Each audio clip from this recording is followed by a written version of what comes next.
அஸ்ஸலாமு அலைக்கும் வரஹ்மத்துல்லாஹி வபரகாத்துஹு. கண்ணியத்திற்குரிய எல்லாமல்ல அல்லாஹு ஜல்ல ஷானஹு தஆலாவின் நல்லடியார்களே, இஸ்லாம் கூறும் குடும்ப வேலிலே நம்முடைய பிள்ளைகளை, குறிப்பாக பெண் பிள்ளைகளை எந்த அளவுக்கு ஜாக்கிரதையாக நாம் வளர்க்க வேண்டும், கண்காணிக்க வேண்டும் என்பதை காரண காரியங்களோடு நேற்றைய தினம் நம்ம பார்த்தோம். அதுபோக இன்றைக்கு பெண்களுக்கு ஏற்படக்கூடிய இது மாதிரியான பாதிப்புகள், அதாவது காதல் என்ற பெயரில் அவங்க வீட்டை விட்டு வெளியேறி அவங்க திருமணம் செய்து கொண்டு நல்லபடியா இருக்கலாம் என்று போறாங்க இல்லையா, அந்த விளைவுகளை பற்றி ஒரு நிறுவனம், அமெரிக்காவை சேர்ந்த ஒரு நிறுவனமும் இந்தியாவில் இருக்கக்கூடிய RTI இன்டர்நேஷனல்ங்கிற ஒரு நிறுவனமும் சேர்ந்து இந்த குடும்ப வன்முறை இருக்குல்ல, குடும்ப வன்முறைன்னு சொன்னா கல்யாணத்துக்கு பிறகு கணவனால் தொல்லைப்படுத்தப்படுறது, கணவனுடைய சொந்தக்காரங்களால குடும்பத்தால பெண்களுக்கு கொடுமை இழைக்கப்படுறது, இந்த மாதிரி குடும்ப வன்முறையை பற்றி ஒரு ஆய்வு செய்யறாங்க. எந்தெந்த குடும்பங்கள்ல எல்லாம் பெண்கள் வந்து புகார் கொடுத்திருக்கிறாங்க, எனக்கு கொடுமை செய்யப்படுது, குடும்பத்துல செய்யப்படுற கொடுமை, இதை ஆய்வு செய்துட்டு அந்த நிறுவனம் ஒரு ரிப்போர்ட்டை கொடுத்திருக்கிறாங்க. யாரெல்லாம் வந்து பெற்றோர்கள் பார்த்து திருமணம் செய்து வைத்தார்களோ அங்க இருக்கிற குடும்ப வன்முறையை விட அவங்களா தேர்ந்தெடுத்து கொண்டு கல்யாணம் பண்ணாங்கல்ல, அதுல டபுள் மடங்கு இருக்கிறது. அந்த நிறுவனம் சொல்லுகிறது, இதுல வந்து ஒரு 100 பேர் குடும்ப வன்முறைக்கு ஆளா 10% குடும்ப வன்முறை இருக்குன்னு சொன்னா அதுல வந்து 20% இருக்கும். அந்த நம்பர் அவங்க குறிப்பிடல. அதாவது எந்த அளவுக்குன்னா, குடும்பத்துல கல்யாணம் பண்ணி தாய் தகப்பன் பார்த்து அரேஞ்ச் பண்ணி திருமணம் பண்றாங்க இல்லையா, அந்த திருமணங்கள்ல அந்த பெண்கள் வந்து கம்மியா தான் கொடுமைக்கு ஆளாகுறாங்க. ஏன்னா சமூகம் கேட்கும், சமூகத்துல கொஸ்டின் வரும் பயந்து கொண்டு ஒரு அளவுக்கு தான் என்ன செய்யறாங்க, கொடுமை செய்யறாங்க, கொடுமை செய்யாம இருக்கிறாங்க. ஆனா கொடுமை செய்யறவர்களை எடுத்துக்கொண்டீர்களே, ஆனால் காதல்னு சொல்லி கூட்டிட்டு போறாங்க பாருங்க, அந்த குடும்பத்துலதான் அவனுக்குள்ள மனசுல என்ன வந்துருமா சொல்றாங்க. காரணம் என்ன சொல்றாங்கன்னு கேட்டா, இல்ல தாய் தந்தையெல்லாம் விட்டு நம்ம கூப்பிட்டு ஒடியாந்தா இல்ல, இதே மாதிரி இன்னொருத்தவங்க கூப்பிட்டாலும் போயிடும் மனசுல வந்துடும். அவன் அப்போதைக்கு நினைச்சிடறான் அந்த நேரத்துல. அதுக்கப்புறம் மனசுல என்னவாயிரு, அவள் மீது ஒரு சந்தேக கண்ணை வச்சுக்கிட்டே இருப்பான் என்பதை எல்லாம் என்ன செய்யறாங்க, ஆய்வு செய்து இந்த கணவனால வந்து இந்த மாதிரி உள்ளவங்க ஜாஸ்தியா கொடுமைப்படுத்தப்படுறாங்க. அப்ப இந்த கொடுமை இவங்க நினைக்கிறாங்க, நம்மளா விரும்பி ஒண்ணு தேர்ந்தெடுத்து கொண்டால் கொடுமை இல்லாம நம்மளை தாங்குன்னு தாங்குவான் அப்படின்னு நினைத்து கொண்டுதான் பெண்கள் ஏமாந்து போறாங்க. அது இல்லைன்னு சொல்லி ஒரு ஆய்வு ஒன்று பெங்களூரை சேர்ந்த அந்த RTI இன்டர்நேஷனல் நிறுவனமும் அமெரிக்காவை சேர்ந்த ஒரு நிறுவனமும் கூட்டாக அவங்க எல்லாம் இந்த ஆய்வுக்கு எதிராக தான் செய்ய கருத்துல உள்ளவங்க. அவங்க எல்லாம் வந்து என்ன செய்யணும், இஷ்டத்துக்கு விட்டுறணுங்கிற கருத்துல உள்ளவங்க. முஸ்லீம்கள் போய் இதை ஆய்வு செய்யல, பொம்பளையில விட்டுற வேண்டிய காதல் தானே அப்படின்னு சொல்லக்கூடியவங்க தான். அவங்களே அதிர்ச்சி அடையக்கூடிய வகையில ரிசல்ட் வந்திருக்கிறதையும் நம்ம கவனத்துல கொண்டு பெண் குழந்தைகளுக்கு என்ன செய்யணும், நம்ம சேஃப்டியான பாதுகாப்பான வாழ்க்கையை தேர்ந்தெடுத்து கொடுக்க வேண்டும். அதே மாதிரி அவங்களா வாழ்க்கையை தேர்ந்தெடுத்துக் கொள்ளக்கூடிய பெண்களை என்ன செய்யணும், ரொம்ப கவனமா எச்சரிக்கையா இருக்க வேண்டும். ஏன்னு கேட்டா நீதிமன்றங்களும் அவங்களுக்கு துணையா நிக்காது. ஒரு 2 மாதங்களுக்கு முன்னாடி கூட ஒரு கேஸ் வருது டெல்லி ஹைகோர்ட்ல. ஹைகோர்ட்டுகள்ல ஒரு தீர்ப்பளிச்சுட்டாங்கன்னா அது சட்டமாயிருங்க. மற்ற கோர்ட்ல தீர்ப்பளிச்சாங்கன்னா அது அரசியல் சட்டத்துல சேராது. ஆனா ஹைகோர்ட்லயோ சுப்ரீம் கோர்ட்லயோ ஒரு தீர்ப்பளிச்சுட்டாங்கன்னு சொன்னா அந்த தீர்ப்புக்கு அப்புறம் என்னவாயிரும், அதுவும் சட்டம்ங்கிற ஒரு அந்தஸ்து வந்துடும். அதனால அவங்கள வந்து ஜஸ்டிஸ்னு சொல்றாங்க, ஜட்ஜின்னு சொல்லாம. அப்ப ஜஸ்டிஸ் என்னது, அவங்களே சட்டத்தை உருவாக்குறவங்க. அந்த அதிகாரம் யாருக்கு உண்டு, ஹைகோர்ட்ல சுப்ரீம் கோர்ட்ல நீதிபதிகளை வந்து ஜஸ்டிஸ்னு சொல்றாங்க இல்லையா, அந்த அந்தஸ்துல உள்ளதாகும். அப்ப இதான் இனிமே சட்டம். இனிமே என்ன சட்டம், ஒரு பெண்ணு வந்து என்ன செய்யறா, கேஸ் கொடுக்குறா, என்னை வந்து கல்யாணம் பண்றேன்னு கூட்டிட்டு போய் என்னை வந்து கெடுத்து விட்டு இப்ப கல்யாணம் பண்ண மாட்டேங்கிறான், அதனால எனக்கு கல்யாணம் பண்ணி வைக்கிறதுக்கு உத்தரவு போடணும், இதுதான் கேஸ். பொம்பளை என்ன செய்யுது, ஒருத்தனோட ஏமாந்து ஓடி போய்விட்டு கடைசி நம்ம கல்யாணம் பண்ண மாட்டேன்னு கை விட்ட உடனே அந்த பெண்ணு சார்பா என்ன செய்யப்படுறாங்க, கேஸ் கொடுக்குறாங்க. அப்ப டெல்லி ஹைகோர்ட் என்ன பண்ணுது, இதை நல்லா தீர விசாரிச்சுட்டு அழகா உரைக்கிற மாதிரி அவன் கேட்கறான், இது என்ன, யாரை ஏமாத்துறீங்க, இதனுடைய விளைவு உங்களுக்கு தெரியாதா, ஒருத்தன் கல்யாணம் பண்ணிக்கிறேன்னு சொன்னா நீங்க நம்பி போயிடுறதா, அப்ப இதுல பொம்பளைகளுக்கு எந்த பொறுப்புமே இல்லையா. கோர்ட் கேட்கிறது, பெண்கள் நீங்க தான் ஜாக்கிரதையா இருந்திருக்கணும், என்ன கல்யாணம் பண்றேன்னு சொன்னா நீங்க போயிருவீங்களா. அப்ப அவன் கேட்கறான், அப்படி கேட்கறான். இந்த விளைவுகளுக்கு நீங்க தான் பொறுப்பேற்றுக் கொள்ளணுமே தவிர அவன் ஆம்பளைங்கிற வகையில் அப்படித்தான் அவன் செய்வான். உனக்கு பாதிப்புனா யாருக்கு பாதிப்பு வருமோ அவர்கள் தான் என்ன செய்யணும், அதுல கவனமாகவும் தங்களை காத்துக் கொள்ளக்கூடிய வகையில் இருக்கணுமே தவிர அவன் சொன்னாங்க நீங்க ஏன் போனீங்க, முதல்ல கல்யாணத்தை பண்ற அப்புறம் பாத்துக்கிறோம்னு சொல்ல வேண்டியதானே என்று என்ன செய்ய கோர்ட்டு கேள்வி எழுப்பியிருக்கு. தில்லி ஹைகோர்ட் என்ன செய்யறது, அந்த வழக்குல கேள்வி எழுப்பி அப்படிலாம் உத்தரவு போட முடியாது, கெடுத்துட்டதுனால கல்யாணம் பண்ணலாம் ஆர்டர் பண்ண இயலாது, நீங்கள் சேர்ந்துதான் கட்டிங்க போங்கன்ட்டான். அப்ப இவன் நினைக்கிறாங்க இந்த கெடுத்துட்டான்னு கம்ப்ளைண்ட் பண்ணி வேற மாதிரி வாழ்க்கையை நம்ம என்ன செய்யலாம், அது நியாயத்தை அடைஞ்சிடலாம் நினைச்சாங்கன்னு சொன்னா அது இனி செல்லாது. இனி அதுக்கு ஆப்போசிட்டாங்க. இப்ப கோர்ட்ல போய் என்ன செய்ய முடியாது, அந்த மாதிரி ஏமாந்த பெண்கள் போலீஸ்ல வேண்டா கேச கொடுத்து கொஞ்ச நாளைக்கு ஒரு 3 மாசத்துக்கு அவனை ஜெயில தள்ள முடியும், அது ஒண்ணு செய்ய முடியுமே தவிர நீதிமன்றத்திலிருந்து நம்ம ஆர்டர் வாங்க முடியுமான்னு கேட்டா இதைத்தான் எல்லாரும் இனிமே தீர்ப்பாக்குவோம். இனிமே இதுதான். அதனால பெண்கள் என்ன செய்யணும், ரொம்ப அவங்களா இப்படி ஓடக்கூடிய பெண்களாக இருப்பார்களே ஆனால் ரொம்ப கவனமாக இருந்து கொள்ள வேண்டும். இது ஒரு விஷயம். அதே நேரத்தில் பெற்றோர்களுக்கு இன்னொரு கடமை இருக்கிறது. என்ன கடமை, பெண்கள் அவங்களுடைய வாழ்க்கையை தேர்ந்தெடுக்கிறதுக்கு இஸ்லாத்துல உரிமை வழங்கப்பட்டிருக்கிறது. நபிகள் நாயகம் ஸல்லல்லாஹு அலைஹி வஸல்லம் என்ன செய்யறாங்க, ஒரு பெண்ணை கேட்காம சம்மதம் இல்லாம கல்யாணம் பண்ணி வச்சுட்டாரு. அந்த அம்மா நபிகள் நாயகம் ஸல்லல்லாஹு அலைஹி வஸல்லம் அவங்கள்ட்ட முறையிடுறாங்க, அல்லாஹ்வுடைய தூதரே என் தந்தை என்னுடைய சம்மதம் இல்லாம ஒரு ஆளுக்கு என்னை கல்யாணம் பண்ணி வச்சுட்டாரு. அப்ப நபிகள் நாயகம் ஸல்லல்லாஹு அலைஹி வஸல்லம் என்ன பண்றாங்க, அந்த திருமணத்தை செல்லாது அறிவிக்கிறாங்க, ரத்து செய்யறேன் போ அப்படிங்கிறாங்க. அந்த அம்மா என்ன சொல்லுது, இல்ல ரத்து செய்யறதுக்காக நான் வரல, பெண்களுக்கு தங்கள் வாழ்க்கையை தேர்ந்தெடுக்கிற உரிமை இருக்குது என்பதை உலகத்துக்கு சொல்றதுக்காக தான் அந்த கேள்வியை கேட்டேன், நான் அவருடைய வாழ்ந்துக்கிறேன் அப்படின்னு அந்த அம்மா அந்த கணவனோட வாழுது. ஆனா எதுக்கு இதை கொண்டு வந்திருந்த கேச, பெண்களுடைய சம்மதம் இல்லாம வலுக்கட்டாயமா திருமணம் பண்ண கூடாது என்பதற்காக இது வருகிறது. அதனால பெண்கள் அவங்க ஒருவனை விரும்புகிறார்கள் என்று சொன்னால் அதை நம்ம என்ன செய்யணும், விசாரித்து இஸ்லாமிய நெறிய விட்டு மீறாத வகையில அது அதுக்கு ஏற்றவாறு வகையில் அவனையும் கூப்பிட்டு அவன் தகுதியான ஒரு ஆளா இருந்தா என்ன செய்யணும், குளம் கோத்திரம் இந்த மாதிரி எல்லாம் பார்க்காம என்ன செய்யணும், ஒரு நம்மளே திருமணம் செய்து வைத்தோம்னு சொன்னா நம்முடைய கண்காணிப்பு நம்ம எல்லாம் தட்டி கேட்போங்கிற பயமாவது இருக்கும். இல்லன்னா என்ன செய்வாங்க, அவங்கள ஓடி போய் செஞ்சாங்கன்னா செக்யூரிட்டி இல்லாம போயிடும். அதனால சில பேர் என்ன செய்யறாங்க, இந்த குடும்ப கௌரவம்ங்கிற பேரை வைத்துக் கொண்டு இஸ்லாத்தை விட்டுட்டு போற மாதிரி ஒரு கேஸ் வந்துச்சுன்னா என்ன செய்யணும், அதை மறுக்கலாம். இஸ்லாத்துல அந்த மாதிரி விரும்பக்கூடிய இஸ்லாத்தை விடாத வகையில அதுக்கு ஒரு தகுதியானத்தை விரும்பினான்னு சொன்னா அது இப்படி அந்த தெருவில் நீ போய் பொண்ணு எடுக்கிறது, இந்த தெருவில் இப்படி எடுக்கிறது, அவங்க யாரு நம்ம யாரு, அவங்க ஸ்டேட்டஸ் என்ன நம்ம ஸ்டேட்டஸ் என்ன, அவங்களுடைய பொருளாதார வசதி என்ன, நம்ம இந்த மாதிரிலாம் என்ன செய்யறாங்க, பெண்கள் ஆசைப்படக்கூடியதை பெற்றோர்கள் மறுக்கிறாங்க. இதுக்கு மார்க்கத்தில் அனுமதி கிடையாது. பெற்றோர்கள் என்ன செய்யணும், அவங்க ஆசைப்படுறது என்ன செய்யணும், மார்க்கத்துக்கு முரண் இல்ல அப்படின்னா என்ன செய்யணும், நம்ம அதுக்கு நம்மளும் சேர்ந்து ஒத்துழைத்து அவங்களுக்கு ஒரு பாதுகாப்பா இருந்தோம்னு சொன்னா அவங்க வாழ்க்கை என்னவா இருக்கு, சிறப்பாக இருக்கும். நபிகள் நாயகம் ஸல்லல்லாஹு அலைஹி வஸல்லம் என்ன செய்யறாங்கன்னா, கன்னி பெண்ணாக இருந்தாலும் விதவை பெண்ணாக இருந்தாலும் அவர்களிடத்துல சம்மதம் பெறணுங்கிறாங்க. அப்ப சஹாபாக்கள்லாம் கேட்கிறாங்க, விதவையா இருந்தா சம்மதம் வாயினால சொல்லிடுவா, கன்னி பெண் எப்படி சம்மதத்தை சொல்லுவா, வெக்கப்படுவாள அப்படின்னு கேட்ட உடனே இது நுஹா சுமாத்துஹா, மௌனமா இருப்பாள் அதான் சம்மதம் அப்படிங்கிறாங்க. அப்ப கன்னி பெண்கிட்ட கூட என்ன செய்யணுமா, உனக்கு இந்த மாதிரி கல்யாணம் பண்ண போறோம்னு கேட்கணும். அவங்க பிடிச்சா என்ன செய்வாங்க, சும்மா இருந்துருவாங்க. பிடிக்கலன்னா பிடிக்கலன்னு சொல்றதுக்கு வெக்கம் வராது, பிடிக்குன்னு சொல்றதுக்கு தான் வெக்கம் வருமே தவிர வேணான்னு சொல்றதுக்கு வெக்கம் வராது. அப்ப என்ன செய்யணும், சும்மா இருந்தாங்கன்னா என்னது சம்மதம், மௌனம் சம்மதத்துக்கு அறிகுறிங்கிற அளவுக்காவது என்ன செய்யணும், கேட்கணும்ங்கிறாங்க ரசூல் ஸல்லல்லாஹு அலைஹி வஸல்லம் அவர்கள். அதனால பெற்றோர்கள் என்ன பண்ணணும், பிள்ளைகளை அடிமை மாதிரி நடத்திடாம அதுகளுக்கும் ஒரு ஆசைப்படக்கூடிய விஷயம் இருக்குது. அதை அவங்க பெற்றோர் என்ன செய்யணும், அதெல்லாம் கண்காணித்து இந்த மாதிரி விரும்புறியா என்கிட்ட சொல்லு, மார்க்கத்துக்கு வந்தா நானும் விசாரிக்கிறேன் என்கிற அளவுல இருந்து என்ன செய்யணும், அதுக்கு நம்ம பக்கபலமா உறுதுணையா நிக்கிற கடமையும் பெற்றோர்களுக்கு இருக்குது என்பதை நம்ம புரிந்து கொள்ள வேண்டும்.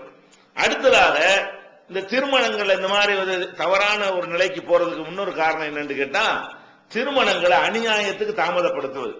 சமூகத்துல திருமணத்தை என்ன செய்யறாங்க, ரொம்ப 25-30 இந்த அளவுக்கு லேட் மேரேஜ் பண்ணாங்கன்னு சொன்னா அதனால என்ன ஆவாங்கன்னா, நமக்கு கல்யாணம் ஆகாது, இந்த வாப்பா நம்ம கல்யாணம் பண்ணி வைக்க மாட்டாரு, நம்ம அம்மா கல்யாணம் பண்ணி வைக்க மாட்டாங்க என்கிற ஒரு எண்ணம் வரக்கூடிய நேரத்திலும் அவங்களுக்கு வேற மாதிரியான ஒரு தொடர்புகளை நோக்கி அவங்க மனசு என்ன செய்யும், செல்லும்.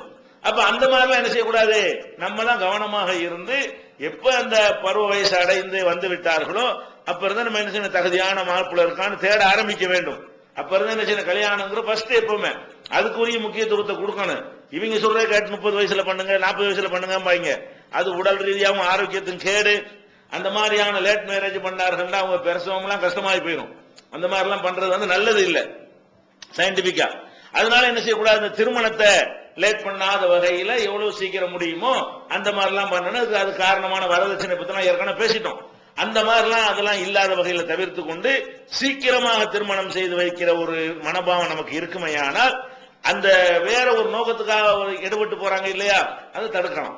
நமக்கு கல்யாணம் பண்ணி வச்சிடணும் அப்பா அதே வேலையத்தான் இருக்காரு, நம்ம அம்மா அதுதான் இதா இருக்கிறாங்க, இப்ப என்னங்க அவசரம்னு சொல்லிட்டு என்ன செய்யறது, ஒண்ணு வழங்குறது இல்ல.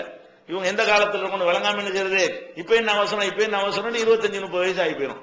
அதுக்கப்புறம் வேணாண்டுவான். அதெல்லாம் அதுக்கப்புறம் யாரும் என்ன செய்ய மாட்டான், அந்த பொண்ணை பார்த்தாலும் விருப்பம் இல்லாம போயிடும். ஒரு வயசுக்கு உள்ளதான் என்ன செய்வான், அல்ல அப்படி படைச்சிருக்கான். ஒரு குறிப்பிட்ட வயசுக்குள்ள இருந்தா தான் ஆண்கள் கூட என்ன செய்வாங்க, பெண் பார்க்கும் போது விரும்பக்கூடிய நிலைமை இருக்கும். அதையெல்லாம் கவனத்தில் கொண்டு சீக்கிரமாகவே என்ன செய்யணும், அது எவ்வளவு சீக்கிரம் முடியுமோ அதுக்கு ஏற்றவாறு திருமணத்தை செய்து வைக்கிற கடமையும் நமக்கு இருக்கிறது. இது ஒரு முக்கியமான விஷயம் குடும்பத்துல. அடுத்ததாக குடும்பத்தில் வரக்கூடிய இன்னொரு பிரச்சனை என்னன்னு கேட்டா, இப்ப ஆண்கள் வந்து பொருளாதாரத்தை தேடுவதற்காக வேண்டி வெளிநாடுகளுக்கு போறாங்க இல்லையா, அது இன்னைக்கு நிறைய குடும்பங்கள்ல ஒரு பெரிய பாரதூரமான பிரச்சனையாக உருவெடுத்திருக்கிறது. பணம் சம்பாதிக்கிறதுக்காக என்ன செய்யறாங்க, வெளிநாடு போறாங்க. பணம் சம்பாதிக்கிற எங்க வேண்டாலும் சம்பாதிக்கலாம். அதுல வந்து மார்க்கத்தில் என்ன இல்ல, பணத்தை சுருப்பில்லார் பூமி பூரா போய் திரிஞ்சு அலைந்து திரிந்து ஒப்புத்தவும் என் தொழிலா அல்லாஹ்வுடைய அருளை தேடுங்கள் நல்லா கட்டளை இட்டுட்டான். அதனால நீங்க எந்த நாட்டுக்கு வேண்டாலும் உலகத்தினுடைய எந்த மூலைக்கு வேண்டுமானாலும் போய் என்ன செய்யலாம், பணத்தை சம்பாதிக்கலாம். பணம் சம்பாதிக்கிறது ஒன்றும் பெரிய தவறு ஒன்றும் கிடையாது. ஆனால் இந்த பொருளாதாரத்தை சம்பாதிக்கிறோம் என்பது வந்து அது இரண்டாவதா இருக்க வேண்டும், அது ஃபர்ஸ்டா வந்துடக்கூடாது. பொருளாதாரத்துக்கு மேல எது ஃபர்ஸ்ட், நமக்கு குடும்ப வாழ்க்கை ஃபர்ஸ்ட். கணவன் மனைவியாக சந்தோஷமா வீட்டில் இருந்து கொண்டு நம்ம பிள்ளைகளை கண்காணித்துக் கொண்டு மனைவி கணவனை சந்தோஷப்படுத்தி கணவன் மனைவியை சந்தோஷப்படுத்தி ஒன்றாக இருந்து கொண்டு சம்பாதிக்கிற வாய்ப்பு இருந்தால் தான் என்ன செய்யணும், வெளிநாடுகளை நம்ம ஆசைப்பட வேண்டும். இல்லை என்று சொன்னா நம்ம மற்றவங்க பார்த்தோம்னு சொன்னா வெளிநாடுகள்ல எல்லாம் ஒரு 4000 ரியால் 4000 திர்ஹம் அளவுக்கு சம்பளம் வாங்குறவங்களுக்கு வந்து மனைவி அழைத்து வர்றதுக்கு வாய்ப்பு செஞ்செல்லாம் கொடுக்குறான். 4000 அந்த நாட்டு ரூபாய்க்கு வந்து 4000 ரியால் 4000 திர்ஹம் அளவுக்கு சம்பளம் வாங்கினா அவங்க என்ன செய்யலாம், மனைவிமாரெல்லாம் அழைத்துக்கிட்டு வர்ற அவன் கணக்கு பண்றான். 4000 ரூபாய் இருந்தா தான் அந்த நாட்டில் வாழ முடியும் அப்படின்னு கணக்கு பண்ணி அதுக்கான 1000 ரூபாய் சம்பளக்கான அனுமதிச்சுருவீங்க, அப்புறம் பிச்சருக்கு ஆரம்பிச்சிருவாங்க. அதுக்காக அவன் என்ன பண்றான், ஒரு குறிப்பிட்ட சம்பளம் இருக்கிறவங்களை தான் மனைவிமாரோடு அழைத்து வருவதற்கு விசாவும் அந்த அனுமதியும் அந்த கம்பெனிகள்ல கொடுப்பாங்க.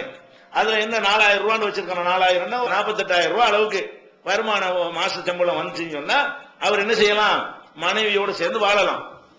இந்த மாதிரி வாய்ப்பை இப்படி இருக்கிறவர்கள் கூட முஸ்லிம்கள்ல பயன்படுத்துறது கிடையாது.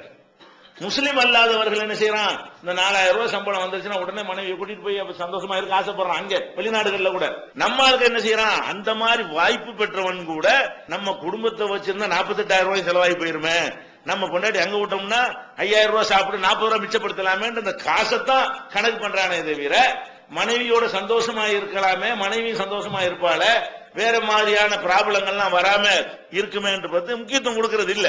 நம்ம சமூகத்தில் இந்த காசுக்கு ரொம்ப கூடுதலா என்ன செய்யறாங்க, முக்கியத்துவம் கொடுக்கறாங்க. காசுக்கு முக்கியத்துவம் வந்து குடும்பத்துக்கு அப்புறம் தான் இருக்கணும், குடும்ப வாழ்க்கைக்கு அப்புறம் தான் இதை கொடுத்துக் கொள்ள வேண்டும்.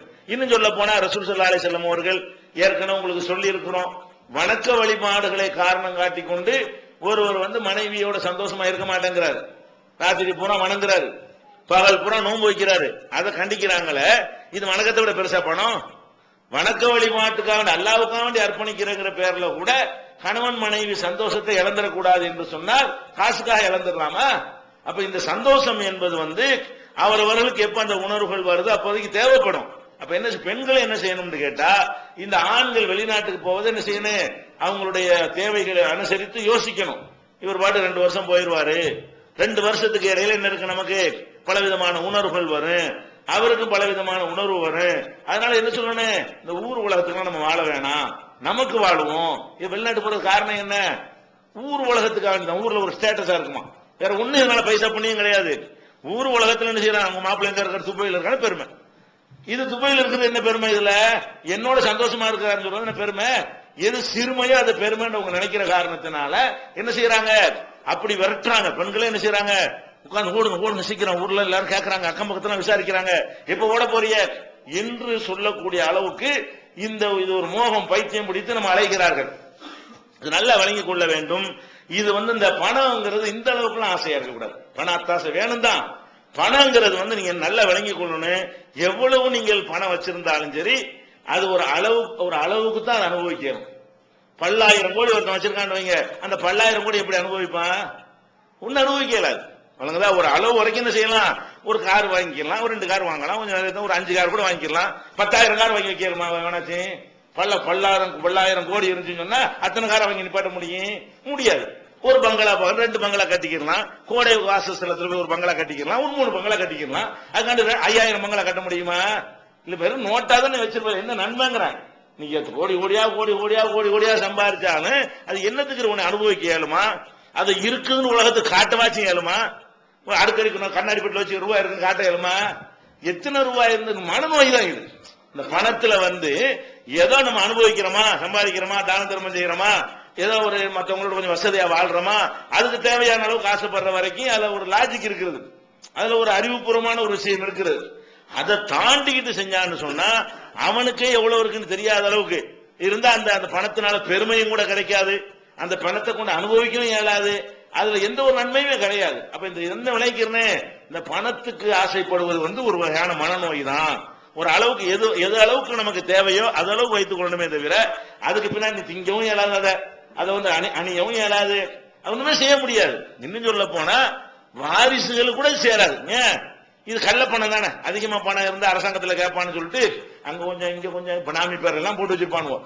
அவன் பேர்ல ஒரு சொத்தை வாங்காம என்ன செய்வான்? அவனே ஒரு பினாமியா ஒரு பேரை போட்டு வாங்கி வச்சிருப்பான். கடைசியில் பிள்ளை கூட சொல்ல மாட்டானா, அது அவன் வேணும் எடுத்துட்டு போயிருவான்.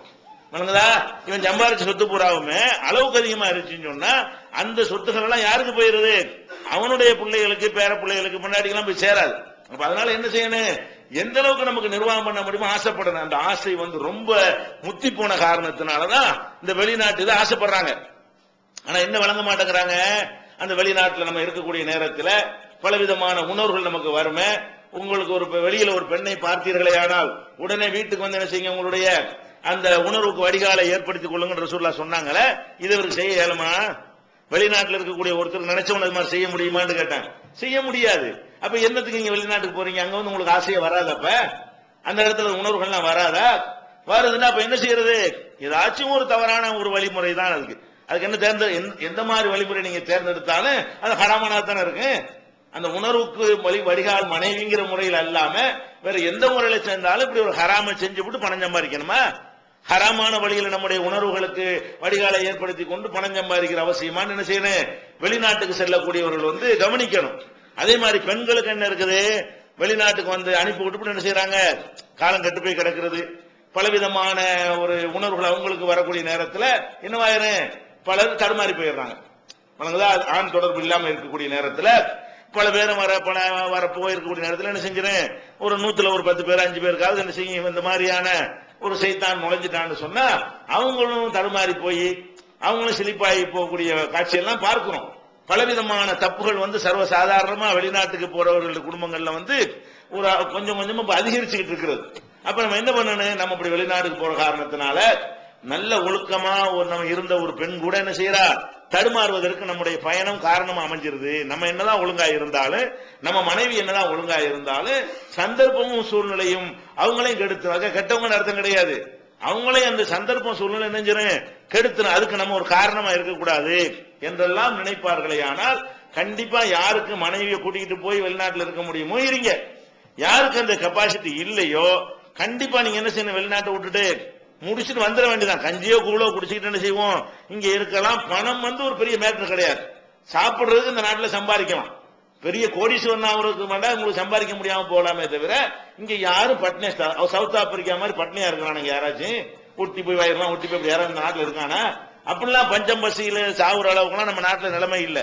எந்த வேலை அங்க இருந்து எந்த வேலையும் செய்ய நீங்க தயாரா இருக்கிற மாதிரி இங்க இருந்து இருப்பீர்களே. ஆனால் கண்டிப்பா உங்களுக்கு என்ன செய்யும்? இந்த நாட்டில் இருந்து வாழ இயலும். அப்ப என்ன செய்யக்கூடாது? ஊர் உலக அமைவன் எல்லாம் பார்க்கவே செய்யக்கூடாது. பெண்களும் பார்க்க கூடாது, ஆண்களும் பார்க்க கூடாது. என்ன நீங்க நடந்து கொண்டிருக்கிறது? அது வாட்டுக்கு ஒரு ஊரா போறதும் சுத்துறதும் பஸ் ஸ்டாண்ட் சுத்துறதும் அங்கெல்லாம் பாத்தீங்கன்னா இருக்க பெண்கள்லாம் அந்த மாதிரி போயிட்டாங்க. பணம் ஜாஸ்தியா நுழைஞ்ச உடனே கணவன் இருந்து பணம் கொட்டுதா? அப்ப ஒரு ஊர்லயே கடைகள்லாம் இருக்கத்தான் செய்யும். ஒரு சோப்பு வாங்குறதுக்காக எங்க பக்கத்து டவுனுக்கு போவாங்க. அந்த ஊர்ல வாங்கலாம்ல.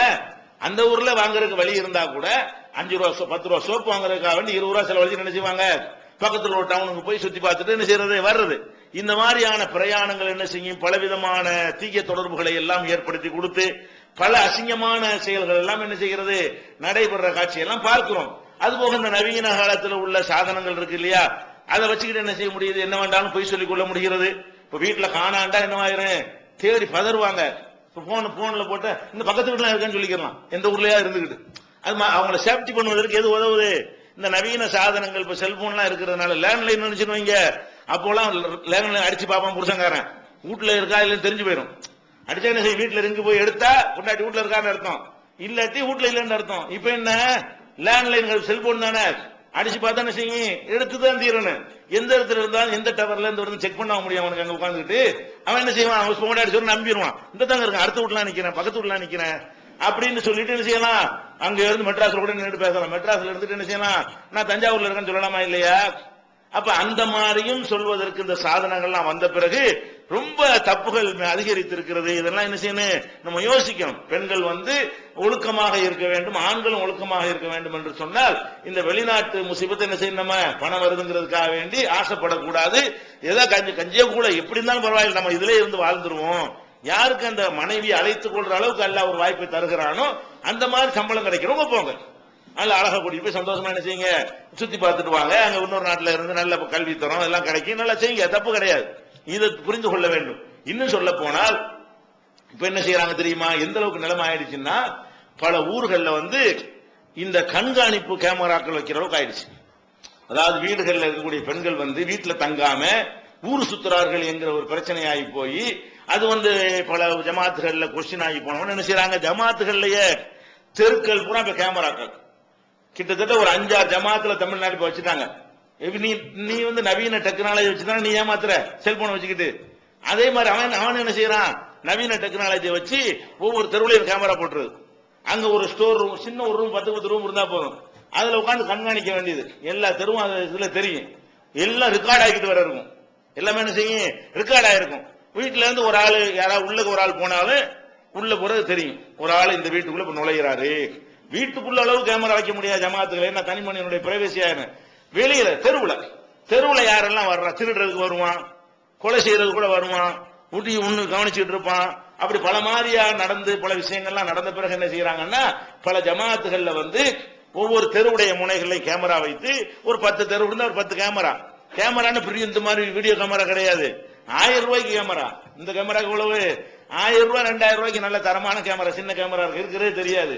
அந்த மாதிரி கேமரா அங்க வச்சு விட்டாங்கன்னு சொன்னா, ஒரு கம்ப்யூட்டர் போட்டு விட்டாங்கன்னு வைங்க, 8ஐயும் ஒரே நேரத்தில் பார்க்கலாம். சின்ன சின்னதா என்ன செய்யும், 8 தெருவு உட்காந்து ஒருத்தன் பார்த்துட்டே இருக்கலாம். அது போக எனக்கு இந்த எங்க தெருவுல உள்ளது ஒரு வாரம் ரெக்கார்டு வேணும்னு கேட்டா அந்த ஒரு வாரத்தை எடுத்து கொடுத்து விடலாம். அவன் என்ன செய்வான், வீட்டுல இருந்தேன்னு சொன்னால போடு, இதுல என்ன 27ஆம் தேதி காலை 8 மணிக்கு விட்டு வெளியே போறா, 27 முழுசு வரல, டேட்டு ஓடிக்கிட்டே இருக்கான், அதுல தெரிஞ்சு போயிடும்.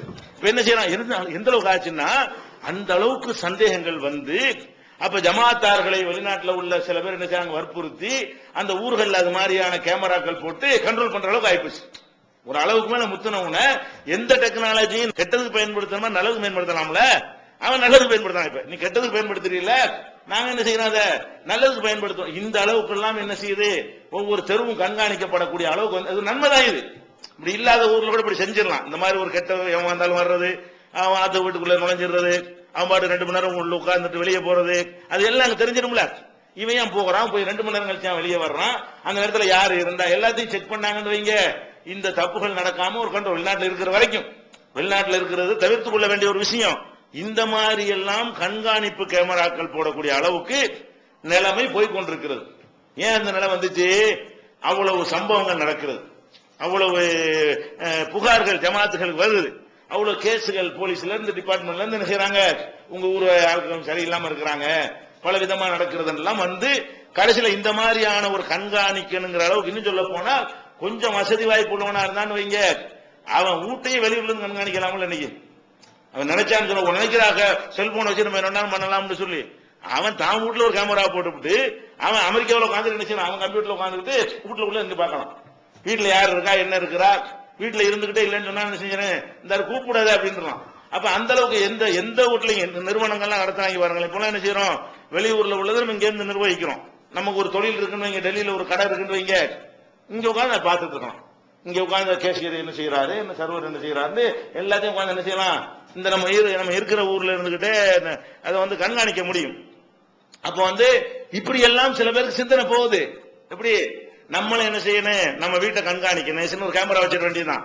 அப்ப கேமராவில் உள்ள எல்லாமே ரெக்கார்டாகவும் என்ன செய்வாங்க, எல்லாரும் ஒழுங்கா இருப்பாங்க, அல்லாஹ்வுக்கு பயப்படாட்டாங்க, மனுஷங்க பயப்படுவாங்கல்ல, புருஷனுக்கு பயப்படுவாங்கல்ல.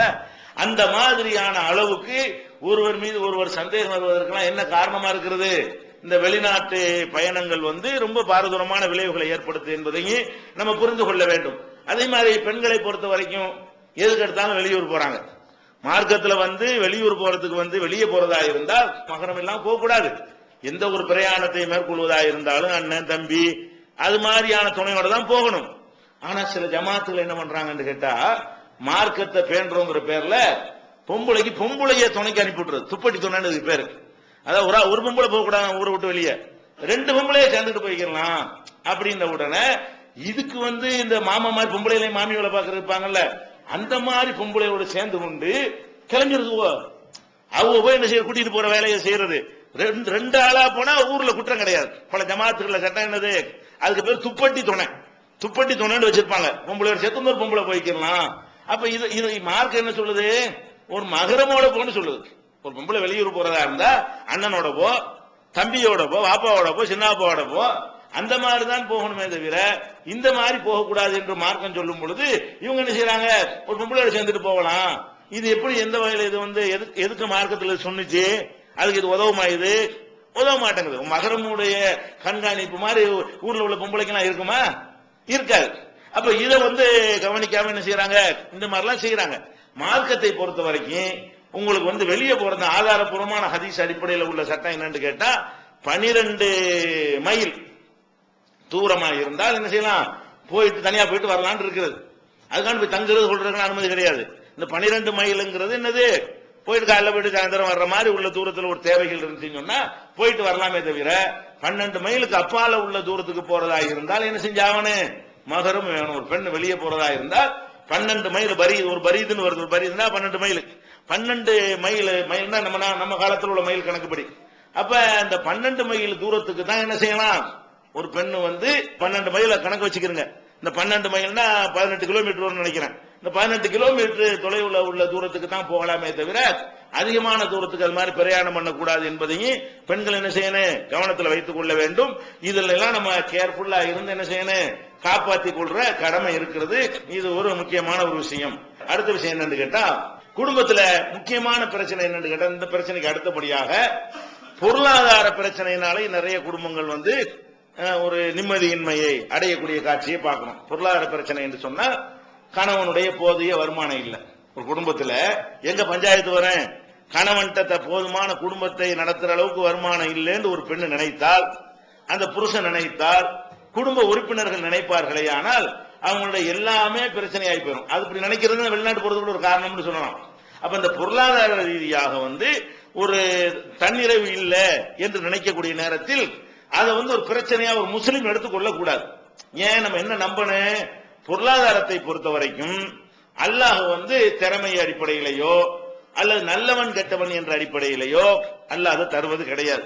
உங்க கணவருக்கு போதுமான வருமானம் இல்லைன்றவுன அவர் திறமையற்றவர் நினைச்சிடக்கூடாது. பொருளாதாரத்துக்கும் திறமைக்கு என்ன இல்ல, எந்த விதமான சம்பந்தமும் கிடையாது. நீங்க எத்தனையோ செல்வந்தர்கள் நீங்க பார்க்கலாம், பல பேர் எத்தனையோ வறுமை கோட்டில் இருக்காம பாருங்க, அவனையும் பார்க்கலாம். அவன்லாம் வறுமை கோட்டில் இருக்கிறவன்லாம் பார்த்தா நல்ல ஜீனியஸ் அறிவாளியா இருப்பான். அந்த அறிவை கொண்டு அவனால என்ன செய்ய முடியல, சம்பாதிக்க முடியல. டபுள் டிகிரி ட்ரிபிள் டிகிரி படிச்சவன்லாம் என்ன செய்வான்னு கேட்டா, கைரேக பேர்வல்கிட்ட போய் வேலை செஞ்சுட்டு இருப்பான். அவர் முதலாளியா இருப்பாரு. கை நாட்டு வைக்கக்கூடியவர் என்னவா இருப்பாரு, பெரிய நிறுவனத்துக்கு அதிபரா இருப்பாருங்க. அவருக்கு வேலை செய்யறாங்க யாரா இருப்பாங்க, படித்தவர்களா இருப்பாங்க. அப்ப உன்னுடைய படிப்பை கொண்டு அவர்கிட்ட நீ வந்து வேலைக்காரன போய் இருக்கிற ஒரு முதலாளியா உட்கார்ந்து இருக்காரு. முதலாளி சீட்ல உட்கார்ந்து என்ன படிச்சாரு, என்ன திறமை இருக்கவருக்கு, அதெல்லாம் கிடையாது. அதுல என்ன வழங்கணும், ரிஸ்கை பொறுத்த வரைக்கும் இந்த பொருளாதாரத்தினால் உங்க குடும்பத்தில் ஏதாவது குழப்பங்கள் வறுமையானால் நீங்க என்ன நினைச்சுக்கணும், இது வந்து அல்லாஹ் நமக்கு இவ்வளவுதான் விதிச்சிருக்கிறான், இது நம்ம திறமையில இன்னும் சொல்ல போனா இது வந்து அல்லாஹ் நான் ஒருத்தன் இருக்கிறேங்கிறதுக்கு ஆதாரமா இல்ல சொல்லி காட்டுறான். அலம் யரவ் அன்னல்லாஹ யப்சுத்து ரிஸ்க லிமன் யஷாஉ யக்திர், நாடியவர்களுக்கு அல்லாஹ் ரிஸ்கை தருகிறான், நாடியவர்களுக்கு குறைவாக தருகிறான் என்பதை பற்றி நீங்கள் சிந்திக்கவில்லையா? இதுல சிந்திக்கக்கூடிய மக்களுக்கு அத்தாட்சி உள்ளதுன்னு அல்லாஹ் குர்ஆன்ல சொல்றான். அதாவது வறுமையாகவும் செல்வமாகவும் இருக்கிறாங்கல்ல, அதை பத்தி நீங்க சிந்திச்சு பாத்தீங்கன்னா கண்டிப்பா அல்லாஹ் ஒருத்தன் இருக்கான்னு விளங்கிக்கிறீங்க. ஏன் ரொம்ப பெரிய அறிவாளிகள் அந்த காலத்துல எடுத்துக்கிட்டீங்கன்னு சொன்னா இந்த புலவன்கள் புலவன் அறிவாளி அந்த காலத்துல அவனெல்லாம் என்ன செய்வாங்க, எத்தி பிழைக்கிறவனா இருப்பானுங்க. இந்த புலவன் அறிவாளின்னு இருக்கிறவங்க இன்னைக்கு எடுத்துக்கிறீங்களேன், அறிவாளி சொந்த எழுத்தாளன், அந்த படைப்பாளி, அறிவு ஜீவிம்பாங்க. என்னடா அறிவு ஜீவின்னு கொடுக்குற காசுக்கு எழுதுவாங்க. எவ்வளவு காசு கொடுக்குறாங்க அந்த அளவு புகழ்ந்து எழுதுறது, எத்தி பிழைக்கிறது. அவன் என்ன ஆக்கிட்டான்ல, செல்வத்துக்கு அறிவு கொஞ்சம், அந்த அறிவு கொண்டு நீ பணக்காரன போக வேண்டியதானே. இந்த அறிவை கொண்டு என்ன செய்வான், அறிவு இல்லாதவர்களை புகழ்ந்து பாராட்டுவான், புகழ்ந்து கட்டுரை எழுதுவான், புகழ்ந்து கவிதை பாடுவான், புகழ்ந்து மேடையில பேசுவான். இந்த பேசுறவங்க அறிவாளியா தான் இருப்பான். அந்த அறிவை கொண்டு அவனை சம்பாதிக்க எழுதா, சம்பாதிக்க இல்லை. அப்ப நல்லா பாக்குறோம், ரிஸ்க்கு அல்லாஹ் இந்த திறமையை கொண்டு தருவதே இல்லை. யாருக்கு நாடுகிறான்னு தூக்கி அவன் மாதிரி எரிஞ்சு விடுறான். நாடுறவனுக்கு என்ன செஞ்ச ரிஸ்க்கு கிடைச்சிருது. அதனால நீங்கள் பொருளாதார ரீதியாக உங்க குடும்பத்தில் வறுமையானால் நம்ம இஸ்லாம் கூறும் பொருளியல்ங்கிற தலைப்புல ஒரு மாசம் முழுசா அந்த பொருளாதாரத்தை பற்றி நம்ம விரிவா விளக்கி இருக்கிறோம். அந்த சட்டத்திட்டங்கள்லாம் அந்த தலைப்பை பார்த்து அது ஒரு மாசம் ரமலான்ல செஞ்சிருக்கிறோம். சென்ற வருடத்திற்கு முந்தைய வருடம் அது சம்பந்தமா விளக்கி இருக்கிறோம். ஆனா இப்போதைக்கு இந்த தலைப்புல சுருக்கமா சொல்றது என்னன்னு கேட்டா, குடும்பத்துல கணவனுடைய சம்பாத்தியம் போதல என்று கணவன் நினைத்தாலோ மனைவி நினைத்தாலோ அதையே பிரச்சனையாக்குனீங்கன்னு வைங்க, நரகமாயிரும். நீங்க என்னன்னு விளங்கிக்கிறன்னு, இந்த பணம் அல்ல வாழ்க்கை. அல்லாஹ் நமக்கு என்னத்தை ரிஸ்க் போட்டிருக்கானோ அதான் கிடைக்கும். இது வேணாண்டு இன்னொன்னு தேர்ந்தெடுத்தாலும் என்ன கிடைக்கும் அல்லாஹ் எழுதினானோ அதை தாண்டி நமக்கு கிடைக்காது. இந்த நம்பிக்கை வந்துருச்சுன்னு சொன்னா பொருளாதாரம் என்பது பிரச்சனையா இருக்காது. குடும்பத்தில் நிம்மதியை குலைப்பதற்கு அது காரணமா இருக்காது.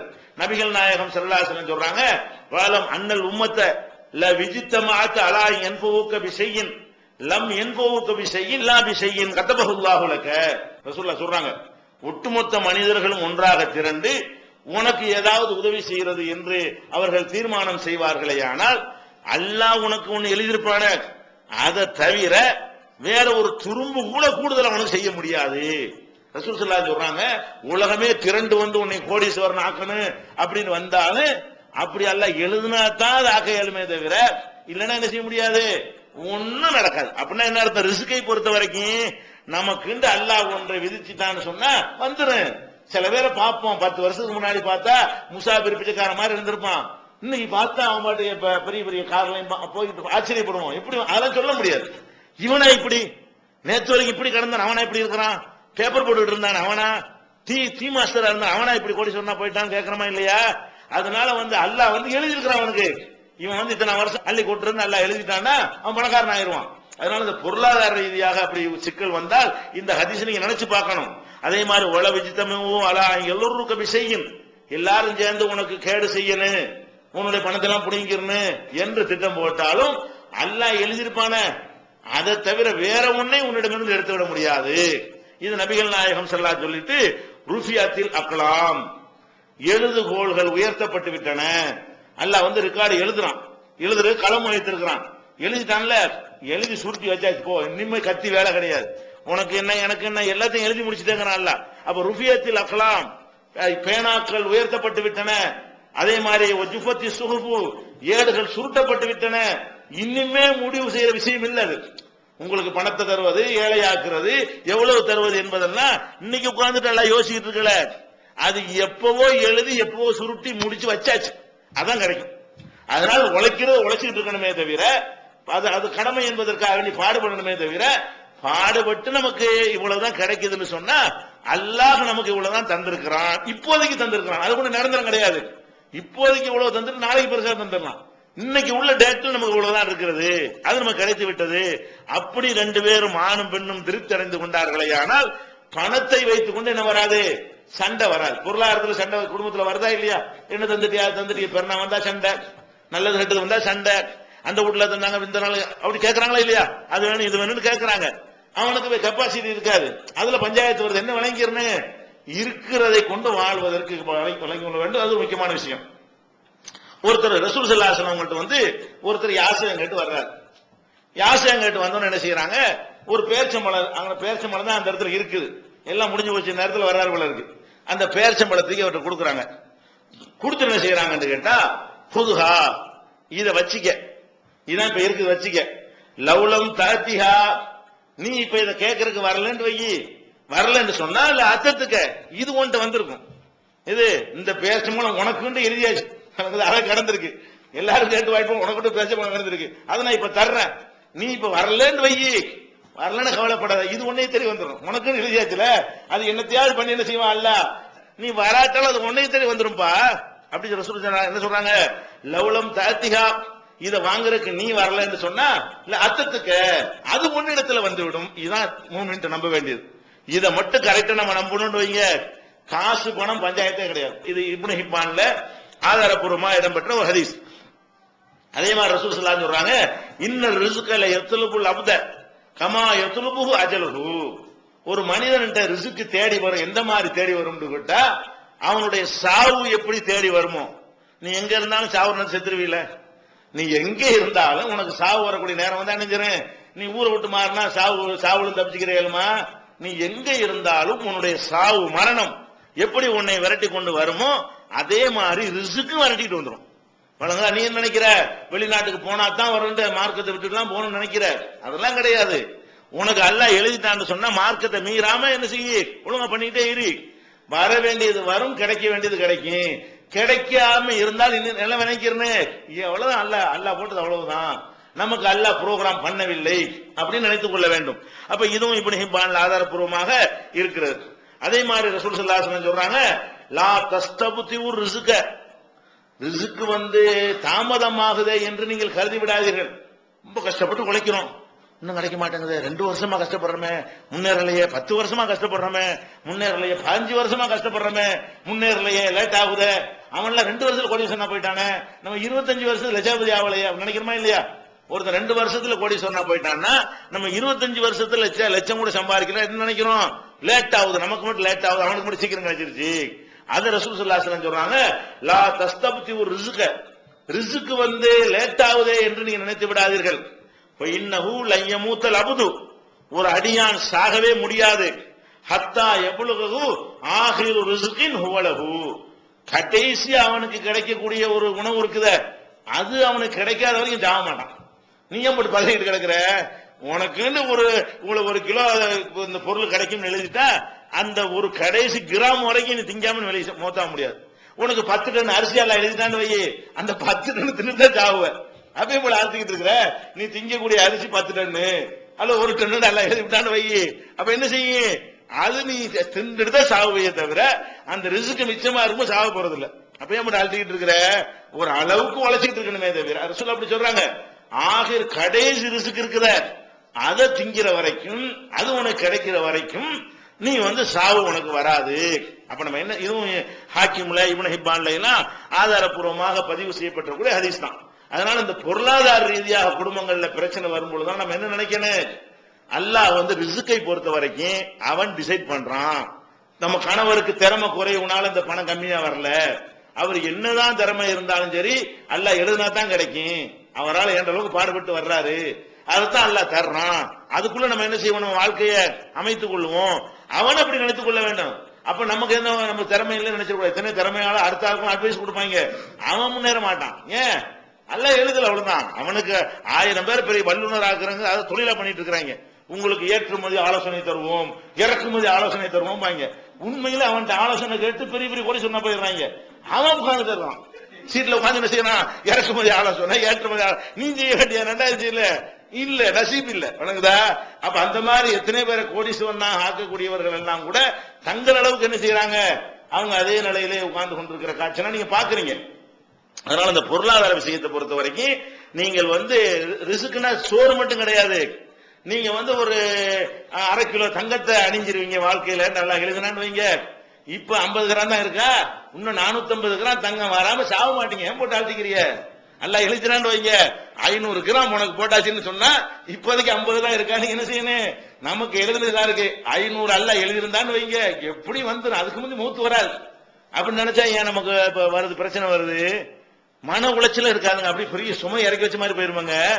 எந்த பிரச்சனை, வீடே இல்ல வாடகை வீட்டுல இருக்கிறீங்களா, என்ன செய்யணும், சொந்த வீட்டுல தான் நான் இருப்பேன் அல்ல எழுதிட்டா வராமே போயிரு போகுது, வாடகை வீட்டுல தான் இருந்தாகணும் அல்ல எழுதிட்டா மாறாம போகுது. நீ இருக்கிற காலத்துக்கு நீ வாடகை வீடு தான் நல்லா எழுதிட்டான்னு வைங்க, வாடகை வீடு தான், அதுக்கு என்ன செய்யறது, முயற்சி பண்ணி பார்ப்போம்.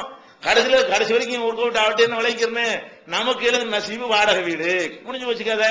அல்ல சொந்த வீடு தான் எழுதிட்டான்னா கிடைக்கும், உட்காந்து வெயிட் பண்ணு, அல்ல இருந்தாலும் செய்யும், கிடைக்கத்தான் செய்யும். இப்படி எல்லாத்துக்கும் எடுத்து பாருங்களேன். எல்லா மேற்றையும் பாசு பணம் தொழில் எந்த விஷயமா இருந்தாலும் சரி, இந்த ஒரு ஹதீஸ் பெரிய ஒரு டானிக்கு மாதிரி ரசூல் ஸல்லல்லாஹு அலைஹி வஸல்லம் சொல்றாங்க. இதை நீங்கள் யாபத்தில் வைத்துக் கொண்டீர்களே, ஆனால் குடும்பத்தில் இந்த பொருளாதாரம்ங்கிற ஒரு காரணத்திற்காக வேண்டி என்ன செய்யாது, குழப்பம். அதுல சண்டைகள்லாம் வர்றது, எடுத்து தர்றது பத்தல, பஞ்சாயத்து என்னது, நீ எடுத்த புடவை இது ஒரு புடவையான மூஞ்சில் எரியறா ஒரு பொம்பளை, அவன் வருமானத்துக்கு தகுந்த மாதிரி ஏதோ ஒண்ணு எடுத்து கொண்டாந்து கொடுத்தான்னு சொன்னா, இதெல்லாம் யாரு கட்டுவா, மனுஷன் கட்டுறதான்னு கேட்டா என்ன அப்படி இடிஞ்சு போயிருவானா இல்லையா? இதெல்லாம் பல குடும்பங்கள் நரகமாகிறது காரணமா இருக்கிறது. அதனால இந்த காசு பணத்தை பற்றி நமக்கு என்ன செய்யணும், தெளிவான பார்வை இருக்க வேண்டும். இது ஒரு விஷயம். இன்னும் சொல்ல போனா இதுக்கு ரசூல் ஸல்லல்லாஹு அலைஹி வஸல்லம் சில டெக்னிக்குகளை சொல்லி தர்றாங்க. என்ன டெக்னிக்கு? இந்த மாதிரி பொருளாதார ரீதியாக பிரச்சனை வரும் பொழுது ஒரு மன உளைச்சல் வராம, ஒரு நிம்மதியை குலைச்சிடாம இருப்பதற்காக வேண்டி தர்ற ஐடியா ஒரு ஐடியா. இந்த ஐடியா இப்ப சொன்னாங்கல்ல, அதாவது அல்லாஹ் நார்ந்து கிடைக்கும், அப்படி உங்களை தேர்த்திக்கிட்டீங்கன்னு சொன்னா பொருளாதார பஞ்சாயத்து இருக்காது. ரெண்டாவது ஒரு வழி சொல்றாங்க, நீங்க எப்போதுமே நீங்க பாத்தீங்கன்னு சொன்னா உங்களுக்கு மேல உள்ளவங்களை நீங்க பாக்குறீங்க, கண்டிப்பா உங்களுக்கு கீழே நிச்சயமா ஆளுக்கு இருப்பாங்க. உங்களுக்கு உங்க புருஷன் 5000 ரூபாய் சம்பளம் வாங்கிட்டு வர்றான்னு வைங்களேன், ஆனா நீங்க என்ன செய்றீங்க, பக்கத்து வீட்டுல 10,000 ரூபாய் வாங்குறேன்னு நீங்க பாக்குறீங்க, 2000 ரூபாய் வாங்குறேன் கண்டிப்பா அவனை பாருங்க. நீங்க எப்படி பாக்கணும், நீங்க 10,000 ரூபாய் வாங்குறவன பாத்தீங்கன்னா அவனோட கம்மி மாதிரி தெரியும். நீங்க எப்படி பாத்துக்கிறேன்னு, உங்களை விட கீழே உள்ள ஆளை பாருங்க, தன்னால மனசு ரிலாக்ஸ் ஆயிருமே. எவ்வளவு 2000 ரூபாய்க்கு கஷ்டம், நம்ம எவ்வளவு பரவாயில்ல. இந்த 2000 ரூபாய் இல்லாம பிளாட்பாரத்தில் கிடக்குது, அதை விட நம்ம எவ்வளவு பரவாயில்ல. நம்ம கிழிஞ்ச சேலையை வாங்கி ஒட்டு போட்டு தச்சு உடுத்திட்டு இருக்கிறாங்களே, அதுக்கு இந்த சேலை எவ்வளவு பரவாயில்ல. நீயா 10,000 ரூபாய் படிச்சல கட்டணும்னு போய் பாக்குற, உன் புருஷன் இருக்கிற தகுதிக்கு தகுந்தவா 2000 ரூபாய்க்கு ஒரு புடவை எடுத்தா என்ன செய்யணும், நீ 1000 ரூபாய் புடவை வச்சுக்கிட்டு இருக்காங்க, அவங்கள பார்க்க வேண்டியது தானே. 500 ரூபாய் புடவை கட்டிட்டு வாழ்ந்துட்டு தானே இருக்கிறாங்க, 100 ரூபாய் புடவை கட்டிட்டு வாழ்ந்துட்டு இருக்கிறாங்களே. பழச அயன் பண்ணி விற்கிறோம், அதை வாங்கி உடுத்திக்கிட்டு மக்கள் வாழத்தானே செய்யுது. நம்ம என்ன செய்யணும், அதை பார்த்துட்டு நல்ல வேலைக்கு இதுக்கு மேல நம்ம நல்லா வச்சிருக்கிறானே, எல்லாருமே நல்லா வச்சுக்கிறான் நினைக்கலாம். நீங்க கடைசியா ஒரே ஒரு தான் நிப்பானுங்கதா, மற்றபடி எல்லாருமே என்ன செய்வான். நீங்க உங்களுக்கு கீழே உள்ளவர்களை மட்டும் பாருங்க. இந்த பஞ்சாயத்து பொருளாதார பஞ்சாயத்து ஒண்ணு அல்லாஹ்வுடைய விதின்னு நம்புங்க, இந்த பொருளாதாரத்தினால உள்ள குழப்பம் தீர்ந்து விடும்.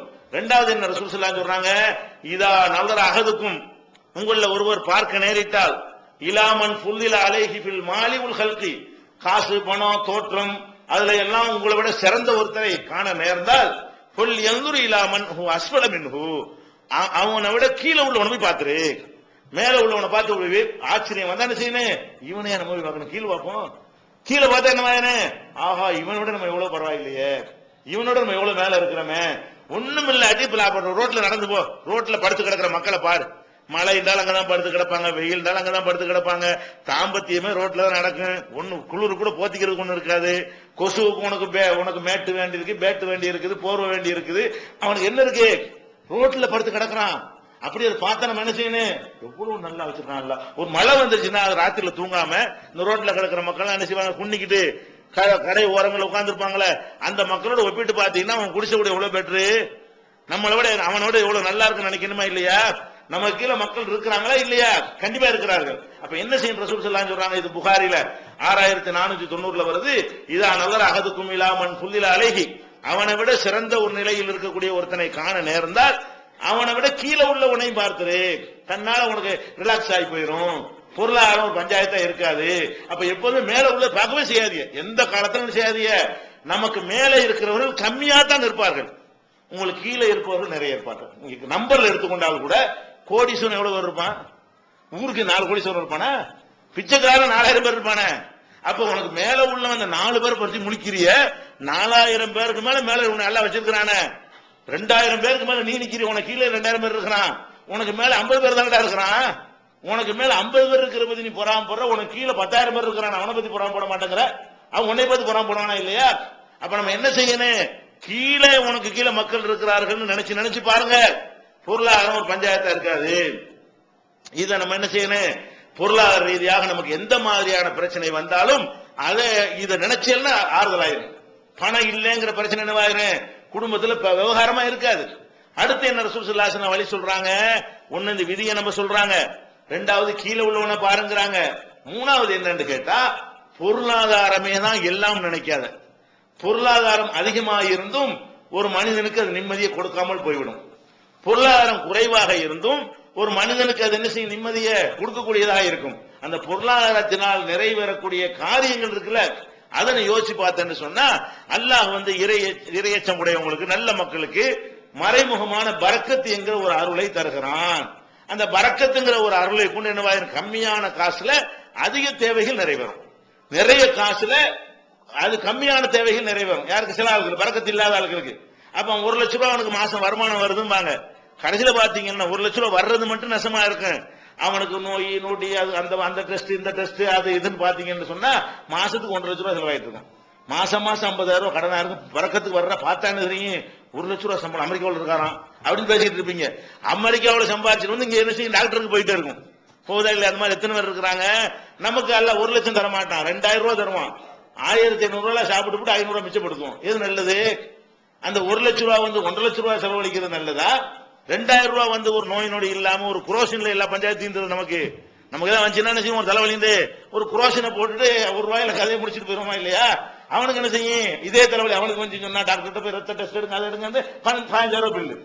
அப்ப வந்து இந்த தலைவலியை போக்குறது உனக்கு வந்து 50 காசு மாத்திரை போனோம் போதுமானதா இருக்கிறது, இன்னொருத்தருக்கு 15,000 ரூபாய் வேண்டியதா இருக்கா இல்லையா? அப்ப இந்த 15,000 விட 50 காசு பறக்கத்தானே. இந்த 50 காசு என்ன பறக்குது? அதே தலைவலி, அதே காய்ச்சல், அதே வயிற்று வலிய எது நீக்குது? இந்த மாத்திரை நீக்கி விடுகிறது, கஷாயம் நீக்கி விடுகிறது, பச்சை தண்ணி நீக்கி விடுகிறது, சின்ன ஒரு தூக்கம் நீக்கி விடுகிறது. அதே நேரத்தில் சில பேருக்கு பெரிய பணத்தை கொடுத்து என்ன செய்வான், அல்ல அதுக்கு செலவழிக்க வைப்பான். அப்படி என்ன செய்வான், போ நீ அந்த டாக்டர் பொண்ணு, இந்த டாக்டர் பொண்ணு, ரத்தத்தை எடு, அது குழுப்பை எடு, எக்ஸ்ரே எடு, ஸ்கேன் எடு, எல்லாம் பில்ல பார்த்தா என்ன செஞ்சிடறேன், 5 மாசம் சம்பளம் அதில் போயிடும். இப்படிலாம் இருக்கா இல்லையா? நம்ம அடுத்து என்ன நினைக்கணும், பரக்கத்துன்னு ஒண்ணு இருக்கு. நம்ம என்னதான் செஞ்சாலும் ரொம்ப ரொம்ப பணத்துக்கு ஆசைப்படக்கூடாது. கொஞ்சத்தை தந்தா கூட இந்த கொஞ்சத்தில் நம்ம தேவையெல்லாம் நிறைவேற்றுவான். எந்த அளவுக்கு ரசூலுல்லாஹ் சொல்றாங்க, மூமின் வந்து 1 வயதுக்கு சாப்பிடுறான், காபீர் வந்து 7 வயதுக்கு சாப்பிடறான்னு சொல்றான். பால் கொடுப்பாங்கல்ல, ஏற்கனவே சொல்லி இருக்கிறோம். பால் கொடுக்குமே என்ன செய்யறாரு, அவரோட குடிச்சிட்டே இருக்கிறாரு. இஸ்லாத்தை தள்ளணும்னா ஒரு ஒட்டகத்து பால் அவருக்கு போதுமானதா இருக்குது. அப்ப ரசூலுல்லாஹ் என்ன சொன்னாங்க, மூமின் வந்து 1 வயதுக்கு சாப்பிடுகிறான், ஈமான் இல்லாதவன் 7 வயதுக்கு 7 மடங்கு சாப்பிடுறான். அப்ப ஈமான், எங்க அஜர்த்து கூட ஒருத்தர் இருந்தார். அவர் என்ன சொன்ன, பிள்ளைய சாப்பிட கூட்டு போவார்ல, விருந்து கூட்டு போனார்னா பரக்கத்துல ஒரு நம்பிக்கைன்னு பாருங்களேன். விருந்து கூட்டு போனார்னா பிஸ்மில்லா சொன்ன அடிப்பாரு. பிஸ்மில்லா சொன்னாங்க, நம்ம வீட்டுலதான் பிஸ்மில்லா சொல்லணும். வெளியூர்ல வேற வீட்டுக்கு போனா ஏன் அப்படின்னு கேட்டா அப்ப ரொம்ப திங்கலாங்கிறாரு. அதாவது விருந்துக்கு போனோம்னா பிஸ்மில்லா சொன்னிட்டு வைங்க, கம்மியா எடுத்துருமா, கொஞ்சம் சாப்பாடுல வயிறு நிறைஞ்சிருமா. அவர் செய்யற தப்பா இருந்தா கூட பிஸ்மில்லாவோட ஒரு நம்பிக்கைன்னு பாருங்க, பரக்கத்துல நம்பிக்கை. நம்ம வீட்டுல சாப்பிட்டா பிஸ்மில்லா சொல்லிக்கிறீங்க, கம்மியான சாப்பாட்டுல வயிறு நிறைஞ்சிரும். அடுத்த வீட்டுல சாப்பிட கூப்பிட்டாங்கன்னா பிஸ்மில்லா சொல்லாத, அப்பதான் நிறைய வெட்டலாம் அப்படிங்கிற அளவுக்கு பரக்கத்தை வழங்கி வச்சிருக்காங்க. அந்த பரக்கத்துங்கிறது அந்த மாதிரி ஒண்ணு இருக்கு. நம்ம நம்பணும். அல்லாஹ் நினைச்சான்னு சொன்னா என்ன செய்வான், குறைஞ்ச செலவுல நமக்கு எல்லாத்தையும் பூர்த்தி ஆக்கி தருவான். இதெல்லாம் விளங்கி நடந்து கொள்ள வேண்டும். அடுத்து இந்த பொருளாதார சம்பந்தமாக இறுதியாக நம்ம பேச வேண்டியது என்னன்னா, சொத்து பிரச்சனை ஒண்ணு இருக்கு. குடும்பங்கள் என்ன இருக்குது, நிறைய பேருக்கு விவகாரமே சொத்துனாலதான்.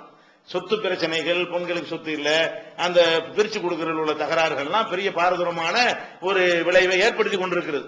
அது அந்த தலைப்போடு நாளைக்கு என்ன செய்வோம், நம்ம உரையை நிறைவு செய்வோம். அஸ்ஸலாமு அலைக்கும்.